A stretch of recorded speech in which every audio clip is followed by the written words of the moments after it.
Olá, meus irmãos, boa noite, a paz do Senhor Jesus Cristo. Nesta noite abençoada desta sexta-feira, 10 de março de 2026, mediante a graça que Deus tem me dispensado, a qual não tem sido vã para comigo. Quero deixar uma palavra de gratidão ao nosso Deus, gratidão a você inscrito, gratidão a você que assiste, gratidão a você que comenta, deixe o seu like, Deus abençoe a cada um. Desta feita, irmãos, com base em 1 Reis, capítulo 4, versos 29 ao 32, nós vamos meditar um pouco a respeito do Salomão, ou rei Salomão. Mas, para falar de Salomão, se faz necessário voltar um pouco no tempo e falar do rei Davi. Quem foi o rei Davi? O rei Davi foi o substituto de Saul. Davi reinou 7 anos em Hebrom, 33 em Jerusalém. Logo, seu reinado durou 40 anos. Davi, pelo que a Bíblia mostra, pelo menos tem uma relação de 8 esposas. Sem contar que a Bíblia diz que ele teve várias mulheres e concubinas. Mas das 8, a primeira foi Mical, né? A primeira esposa. Aí tem Ainoã, que é a mãe do primogênito, do Aminon. Temos Abigail, que foi viúva de Nabal. Maaca, mãe de Absalão. Agite, mãe de Adonias. Abital, mãe de Cefatias. Eglá, mãe de Itreão. E Betseba, viúva de Urias, a mãe de Salomão. Olhando por esse ângulo, irmãos, se for olhar pela linhagem da monarquia, Salomão não tinha a mínima chance de ser rei. Porque quem tinha que ser o rei no lugar de Davi era o primogênito. E o primogênito dele era Aminon. Tá? E sem contar também que a Batseba podia até nem ser considerada esposa dele. Que para ele ficar com Batseba, ele mandou dar um fim no marido dela. Aí teve o primeiro filho que morreu e viveu o Salomão. E então Davi escolheu Salomão para reinar em seu lugar. O nome Salomão significa, vem do hebraico, que é pacífico, pacificado ou aquele que estabelece a paz. Mas é interessante ainda olhar no passado que naquela época a poligamia era aprovada entre os reis. Então eles podiam ter várias mulheres. Aí vem Salomão, ele assume o reinado, né, no lugar do pai dele e começa agora uma nova história. A história agora vem falar de Salomão. Algumas coisas que Salomão fez de imediato.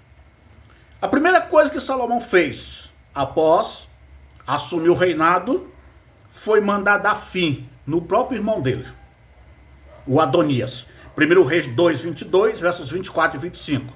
Ele era irmão apenas por parte de pai. Esse Adonias era filho de uma mulher chamada Agite com Davi. Então, a primeira coisa que ele mandou foi dar um fim nesse camarada. A segunda coisa, ele mandou lançar fora Abiatar, para que Abiatar não fosse sacerdote do Senhor. 1 Reis 2, versículos 27. A terceira coisa, ele mandou dar o fim no cara chamado Joabe. 1 Reis 2, 28 ao 31. A quarta coisa, mandou dar fim no cara chamado Simei, que ele mandou ficar na cidade. A ordem, o trato que eles tinham, que era para ele não sair da cidade. Se saísse, morreria. E ele acabou desobedecendo a ordem depois de um certo tempo. E aí foi mandado dar um fim nesse moço. Na sequência, ele casa com uma mulher egípcia. Na sequência, ele julga a causa de 2 mulheres que estavam com um problema, porque as 2 tiveram filhos quase no mesmo período. Uma dormiu por cima do filho, acabou que o bebê faleceu e ela fez uma troca com a da outra. E naquela discussão, foram até Salomão. Salomão julgou sabiamente a causa daquelas 2 mulheres. Depois, a Bíblia diz, esse texto é em 1 Reis 3, 16 ao 18, tá? Sobre o casamento dele com a egípcia, está em 1 Reis 3, 1. Aí diz a Bíblia que Salomão dominava sobre os reinos. 1 Reis 3, 21, 24 e 25. Ou seja, ele não dominava só sobre o reino dele, ele dominava sobre os reinos que estavam ali próximos naquela região. Na casa de Salomão tinha muita fartura. 1 Reis 4, versos 22 ao 23. Diz que por dia, diz assim, ó, Era o provimento de Salomão, cada dia 30 coros de flor de farinha e 60 coros de farinha, 10 vacas gordas e 20 vacas de pasto, e 100 carneiros, afora os veados e as cabras montesas, e os corços e as aves cevadas. Mas veja só, eu pedi auxílio do pastor Claudinei, que é administrador de uma fazenda aqui na região, para ver mais ou menos o que seria hoje 10 vacas gordas. De acordo com o cálculo que ele passou para mim, hoje uma vaca gorda pesaria em torno de 270 quilos. 10 vacas gordas daria 2.700 quilos de carne. Mais 20 vacas de pasto, mais tantas coisas que não tem como calcular. Então era muita comida, porque era muita gente que comia lá no reino de Salomão. Era muita gente ao seu serviço, tá? Beleza. Na época de Salomão, existia homens sábios. 1 Reis 4:31 fala de Emã, Etã, Calcol, Darda e Maol. Homens que eram muito sábios. Mas a Bíblia diz que Salomão era mais sábio do que todos eles. Porque, de acordo com 1 Reis 4:31 e 1 Reis 3:12, 13, Deus deu sabedoria a Salomão mais do que aos demais homens. Diz que foi como a areia da praia do mar. Então, Salomão era o mais sábio dentre eles. Também, Salomão era muito rico.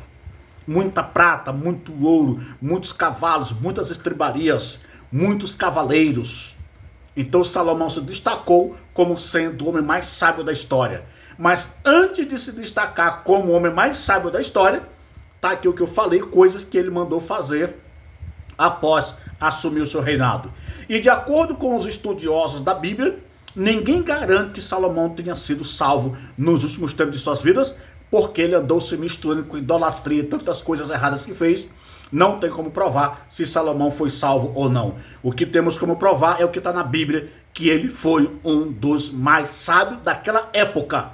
Ele foi o mais sábio. Tinha outros homens sábios, porém ele se destacou como o maior, como o mais sábio de todos. Um pequeno resumo a respeito de Salomão. Deus abençoe a cada um em nome de Jesus.